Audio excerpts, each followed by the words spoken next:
خواهرها صدای من رو میشنون یا نه؟ مادرای من توبه کنین، دروازه توبه باز است. این لباسی که خواهر جان تو میپوشی این لباس شوروی ها امریکایی هاست. مادر تو امت رسول خدا هستی. اگر خواهر نمازم بخونه، قرآنم بخونه، رمضانم بگیره، ولی اگر خواهر ستر حجاب نداشتی عملش قبول نیست. بگوین استغفر الله. این ما، این تو، این قرآن، این حدیث، این علما، این مذاهب کتابا قبول نمیشه. خواهرای محترم را خداوند برشان توبه نصیب بکنه. ای زن، به تو از فاطمه این گونه خطاب است که بهترین زینت زن حجش، نمازش، جهادش ستر و حجاب است. فرمان خدا، قول نبی، نص کتاب است، نص قرآن که از بحر زنان افضل طاعات روزه است؟ نه. نماز است؟ نه. قرآن خواندن است؟ نه. حج رفتن است؟ نه. زکات دادن است؟ نه. گریه کردن است؟ نه. خیرات کردن است که خیلی خوشم دارن خیرات کردن؟ نه. خیلی چیز بزرگترین توبه‌ای که زن باید توبه کنه بی ستری است که توبه کنه و حجاب پیدا کنه و ستر کنه. خواهرای محترم، کاش شما اینجا می بودین با حجاب که شما هم دست بالا میکنن، از رادیو صدای مرا میشنون و ما بعضی خواهرای خود افتخارم میکنین. بگوین الله اکبر. خواهرای با حجاب ما، خواهرای با شرم ما، خواهرای پیروای فاطمه ما، پیروای عایشه ما، خواهرایی که گرد غیرت دختران رسول خدا بالایشان ریخته، به افتخار اون مادران بگوین الله اکبر.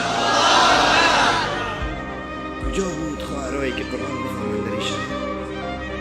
جز چند تا ماجی ملایی که چه قسم قرآن میخواندن و مادرای بیچاره.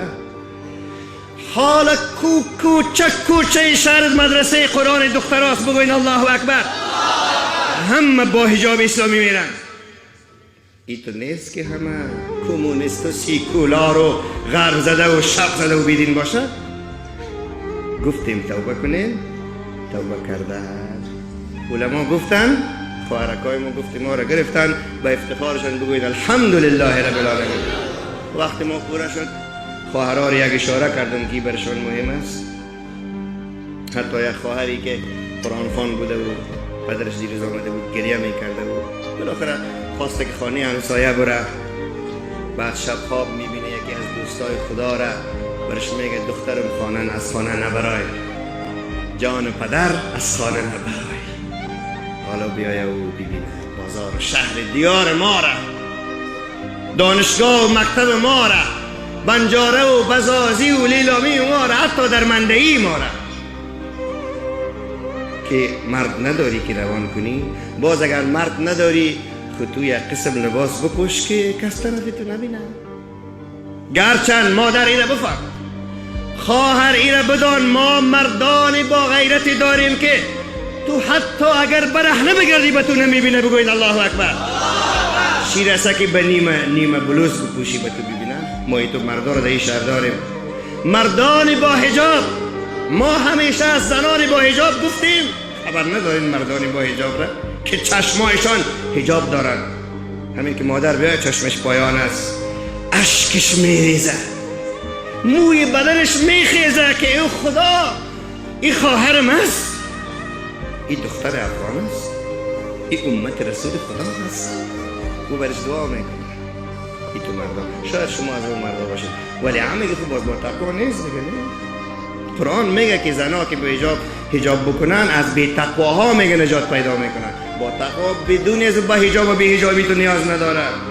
چون اقبال لاهوری که در آکسفورد لندن درس میخوان، آکسفورد لندن دانشگاه مشهوری بین المللی لندن است. اقبال اوجه خود لندن دیگه چه قسم دخترها لباس میپوشن شما میفهمید. که لباس از اونجا نیمه برهنه هستن ولی او اقبال است امت محمد مصطفی علیه السلام.